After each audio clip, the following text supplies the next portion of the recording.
এক তরুণ সাংবাদিক। তার গ্রামে বহু বছর পর আবার শুরু হতে চলেছে দুর্গাপূজা। সেখানে ছিল এক প্রাচীন দুর্গা মন্দির, যা 50 বছর পর হঠাৎ খুলে দেওয়া হয়েছে। এ বিষয়ে তদন্ত করতে করতে অর্ণব রওনা দেয় গ্রামের বাড়ির উদ্দেশ্যে। লোকমুখে শোনা যায় মন্দিরটি নাকি কোনো অভিশাপের কারণে বন্ধ করে দেওয়া হয়েছিল। চারিদিকে আলোর ঝলকানি, ধূপের গন্ধ, ঢাকের শব্দ, সব মিলিয়ে দুর্গাপুজোর আবহ। 9 দিনের পূজার আয়োজন ভালোভাবেই করা, কিন্তু এর মাঝেও অর্ণব একটু অস্বস্তি অনুভব করল। মন্দিরে ঢুকতেই তার চোখ আটকে গেল প্রতিমার দিকে। সেই চোখ দুটো যেন অস্বাভাবিকভাবে জীবন্ত, তাকিয়েই আছে আর বিচার করছে। এরই মধ্যে সে কিছু লোকের মৃদু শব্দ শুনতে পেল, যারা বলছে মন্দির খুলে দেওয়া মোটেই শুভ নয়।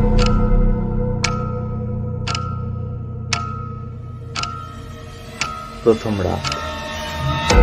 মন্দির দর্শন করে অর্ণব ঘরে ফিরে এসেছে। রাতের খাওয়া শেষ করে এসে পুরোহিত জগদীশ বাবুর কাছে 50 বছর আগের সেই অভিশপ্ত ঘটনা জিজ্ঞেস করে। জগদীশ বাবু বললেন, 50 বছর আগে এই গ্রামে এক তরুণীর উপর অত্যাচার হয়েছিল ওই মন্দিরের সামনে। সে সাহায্য চেয়েছিল, কিন্তু কেউ তাকে বাঁচায়নি। বরং যারা এই কাজে যুক্ত ছিল তারা প্রমাণ লুকাতে মন্দির বন্ধ করে দেয়। তার নাম কি পুরোহিত মশাই? দুর্গা। অর্ণব থমকে গেল। নিথর হয়ে সে বসে আছে, এমন সময় হঠাৎ একজন এসে খবর দিল মন্দিরের সামনে একজনের মৃতদেহ পাওয়া গেছে। তারা সবাই তৎক্ষণাৎ মন্দিরে যাওয়ার সিদ্ধান্ত নিল। পৌঁছে দেখে সেখানে পুলিশ ইতিমধ্যে এসে গেছে। অর্ণব নিজের আইডি কার্ড দেখিয়ে কিছুটা সামনে যায়।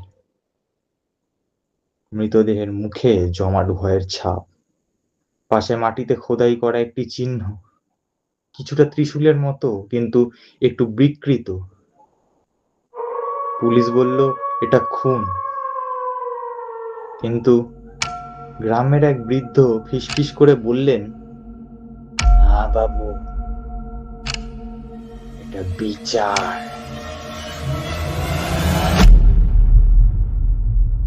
দ্বিতীয় রাত। আরেকজন নিখোঁজ। অদ্ভুতভাবে নিখোঁজ ব্যক্তিদের মধ্যে একটা বিষয় মিল আছে, তারা সবাই 50 বছর আগের সেই একই ঘটনার সাথে জড়িত। অর্ণব যতই এই রহস্যের গভীরে যাচ্ছে ততই ব্যাকুল হচ্ছে। কি এই ঘটনা? অর্ণব কোনোভাবে সেই দিনের রাতটা ঘুমিয়ে কাটানোর চেষ্টা করলো। রাত বাড়তেই সে একটা স্বপ্ন দেখল। এক লাল শাড়ি পরা নারী, কপালে সিঁদুর, চোখে আগুন। তিনি মন্দিরের সামনে দাঁড়িয়ে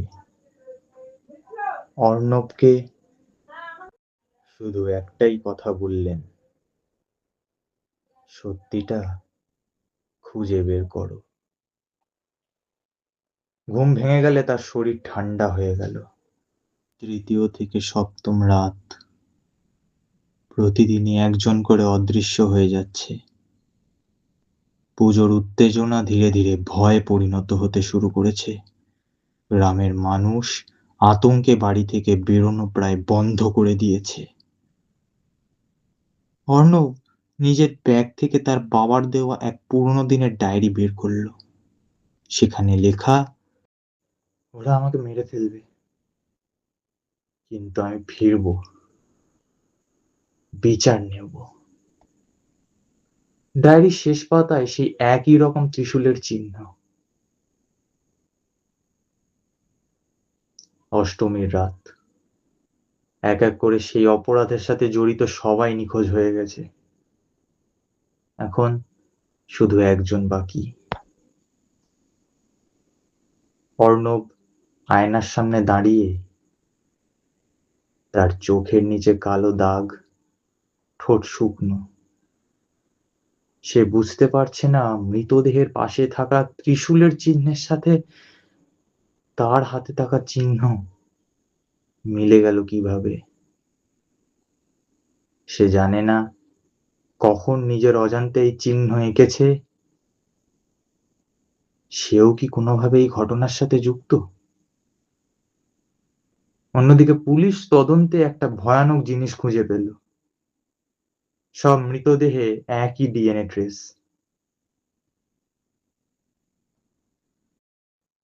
অর্ণবের।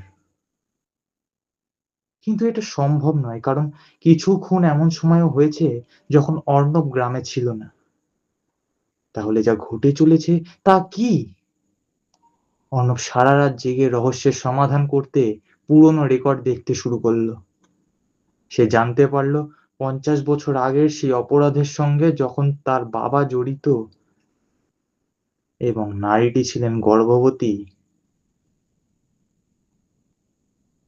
তার সন্তানের তখন খোঁজ পাওয়া যায়নি। এসব জানার পর অজান্তেই গভীর রাতে অর্ণব ঘুমিয়ে পড়েছে।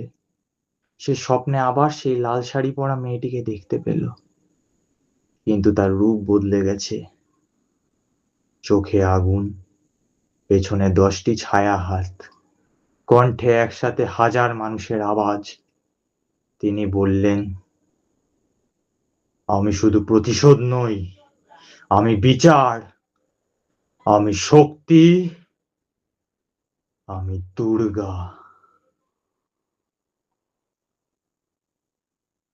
নবমী। অর্ণবের ঘুম ভেঙে যায়। সে দেখে সকাল হয়ে গেছে। গতকাল রাতে দেখা স্বপ্নের মাধ্যমে বুঝতে পারে সে কোনো সাধারণ মানুষ নয়।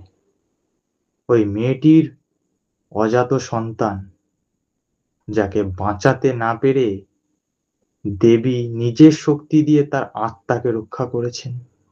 সেই দুই সত্তার মিশ্রণ, মানুষের শরীর ও দেবীর শক্তি।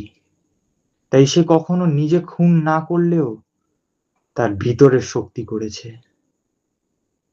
ধীরে ধীরে সন্ধ্যা নেমে আসে। পুজোর উত্তেজনা চরমে। ঢাকের শব্দে আকাশ কাঁপছে।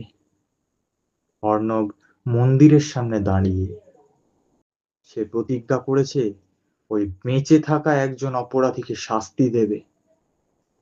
অর্ণব দেখতে পায় ওই লোকটি মন্দিরের ভিতরে রয়েছে। সে হাতে একটা ছুরি নিয়ে মন্দিরে প্রবেশ করে। অর্ণবকে দেখতে পেয়ে লোকটি ভয়ে কাঁপতে থাকে। বাঁচার জন্য দ্রুত ছুটতে ছুটতে সে গর্ভগৃহে ঢুকে দুর্গা প্রতিমাকে ধরে বসে পড়ে। অর্ণব তাকে মারার জন্য গর্ভগৃহে ঢুকতে যাবে, সেই সময় তাকে পুলিশ এসে ধরে ফেলে। ইন্সপেক্টর চিৎকার করে বলে, অর্ণব, সব বুঝে গেছি, তুমি এসব খুন করেছো। পরিস্থিতি নাগালের বাইরে যাচ্ছে দেখে অর্ণব চিৎকার করে দেবীর উদ্দেশ্যে বলে, মা, আজ 50 বছর ধরে কেউ তোমার বিচারের অপেক্ষায়। আমি অপারগ। তুমি একে ওর কুকর্মের যোগ্য জবাব দাও, মা। সাথে সাথে দেবীর হাতের ত্রিশূল অদ্ভুতভাবে লোকটির বুকের মধ্যে বিদ্ধ হয় এবং মন্দির ভর্তি লোক হতবাক হয়ে সেই দৃশ্য দেখে। তারা সেই সময় নিজেদের দেবীর শক্তি ও বিচারের সামনে অত্যন্ত তুচ্ছ মনে হচ্ছিল তাদের নিজেদের। ইন্সপেক্টর বুঝতে পারেন মানুষ বিচার করতে না পারলেও দেবীর দরবারে তা হবেই। তাই অর্ণবকেও তিনি ছেড়ে দেন। বলা হয় দেবী দুর্গা শুধু বাইরে নন, তিনি মাঝে মাঝে মানুষের ভেতরেই জন্ম নেন। ও তখন বিচার আর ধ্বংসের সীমারেখা মুছে যায়।